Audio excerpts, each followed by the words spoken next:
Sad news has shaken the world. Asterisk, but how did the brightest stars of K-pop and Korean cinema react to the passing of a global spiritual leader? Pope Francis has passed away. And the wave of grief is not limited to the Vatican. From Seoul to the stages of the world, beloved Korean celebrities are mourning deeply. What messages did they leave? What moments brought them to tears? Let's uncover the emotional tributes together, right now. With red carpet revealed, the world has lost a spiritual compass, and the echo of grief stretches from the Vatican all the way to the heart of Korean entertainment. In a deeply emotional announcement, the Vatican confirmed that Pope Francis passed away at 7:35 a.m. on April 21 at the Domus Sanctae Marthae residence. The cause? A sudden, devastating stroke, followed by a coma and irreversible heart failure. He was 88, but the shock didn't stop at the medical report. A death certificate signed by Professor Andrea Arcangeli, Vatican's chief medical officer, unveiled a startling truth that had never been made public before.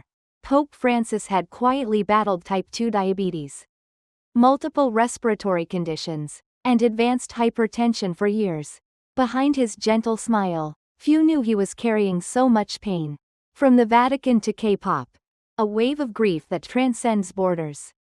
As news of his passing broke, a silence fell over the Korean entertainment world, a silence quickly followed by an outpouring of heartfelt tributes, emotional reflections, and images of candlelit prayers from some of Korea's most beloved stars. Kim Yoo-young, the actress known for her maturity and grace, shared a quiet photo of her kneeling in a chapel, her eyes closed in prayer. "He taught us compassion," she wrote, "not through sermons, but through action, through the way he touched lives quietly, powerfully." Park Bo-gum, admired for both his talent and spiritual sincerity, cancelled all promotional events and posted a simple message in Korean. "The world lost a father. I feel like we've all become orphans today." The post received over 4 million likes in under 12 hours, a reflection of how deeply the loss was felt. More than just a religious figure. Although South Korea has a relatively small Catholic population, Pope Francis had a way of transcending faiths, cultures, and generations. IU, visibly emotional, appeared briefly in a livestream where she held back tears. "I'm not Catholic, but I read his speeches. I watched him comfort the sick, the broken. It felt like someone was holding the world's hand." EXO's Suho posted a rare image of Pope Francis hugging a disabled child. Captioned, "In a world obsessed with power, he was proof that gentleness is strength." Jisoo of Blackpink wore all white to an event that night, saying only 3 words to reporters: "This is for him." Meanwhile, Taemin of SHINee, during a solo concert in Tokyo, stood still in front of a screen showing an image of the Pope and whispered, "Some lights go out, but leave warmth forever." Stars in silence. Images that broke the internet. In one particularly striking moment, Park Seo-joon, not known for public displays of grief, was seen quietly lighting a candle outside Myeongdong Cathedral. Dressed in black, head bowed, the image of him in silent mourning was shared over 1.2 million times across platforms. Bae Suzy reposted a clip of Pope Francis visiting South Korea in 2014. Writing, "I remember the way he waved at us, like he really saw us. All of us." Fans began organizing candlelight vigils outside cathedrals and churches, holding signs like, "From Seoul to Rome, we remember. You didn't just preach love, you lived it." A burial that surprised even the cardinals. While tributes poured in, the Vatican made another announcement that stunned the world.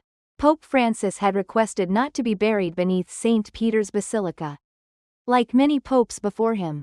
Instead, he wished for a modest burial at the Basilica of St. Mary Major, in a simple wooden coffin. Without fanfare, he wanted to be remembered not as a ruler, but as a servant, said one Vatican official, eyes brimming with tears. Even in death, he rejected glory. His body will be transferred to St. Peter's Basilica by the morning of April 23, where thousands are expected to pay respects before the funeral, traditionally held 4 to 6 days after death. Legacy in the language of art. What Pope Francis left behind was more than theology, it was a legacy of humanity, empathy, and courage, reflected through the language of art. performance, and storytelling. His words had seeped into lyrics, film scripts, and personal reflections across Korean media. He told us not to be afraid of tenderness. Actor Nam Joo-hyuk wrote, "That sentence changed the way I approach every role I play."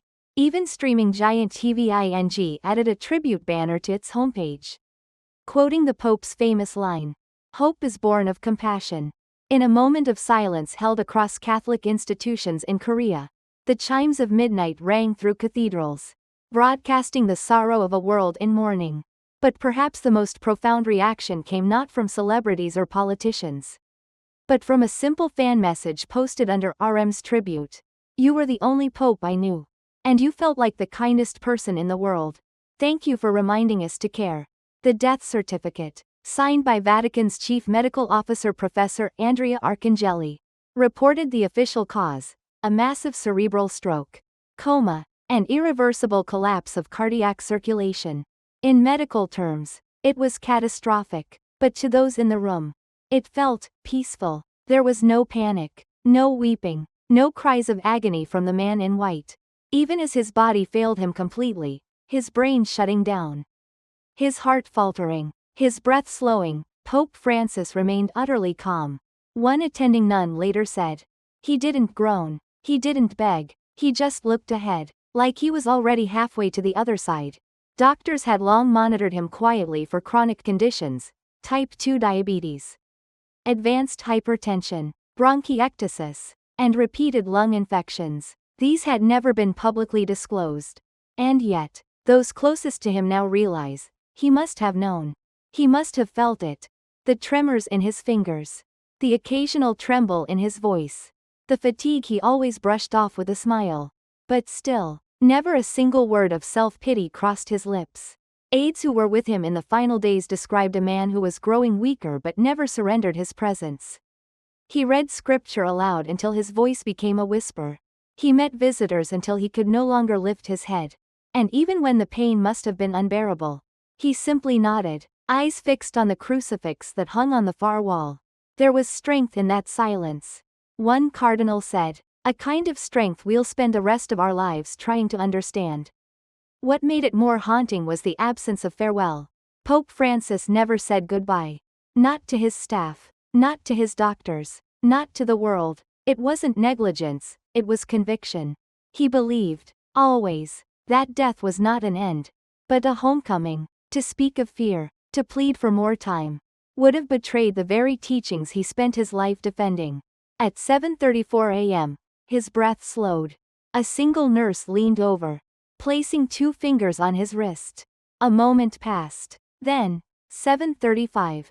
The pulse stopped. No drama, no gasping, just a long, exhaling stillness. In the corner of the room, the oldest cardinal whispered, "Requiescat in pace." And that was it. The Vatican has since announced that his body will lie in state at St. Peter's Basilica beginning April 23, with the funeral date to be determined in the coming days. But the mood in Rome, and around the world, is one of reverent disbelief. That the man who fought poverty, injustice, and political violence with unwavering moral clarity, died as he lived, quietly, humbly, without complaint. No speeches will ever capture what happened in that room. No headline will fully explain the power of a death so gentle it felt like sleep. But those who saw it, those who felt it, will remember this. He carried the weight of millions, but he never once asked the world to feel sorry for him. Instead, he gave the world one final gift, the example of how to leave with grace. He never complained, and somehow, that silence still echoes louder than any farewell.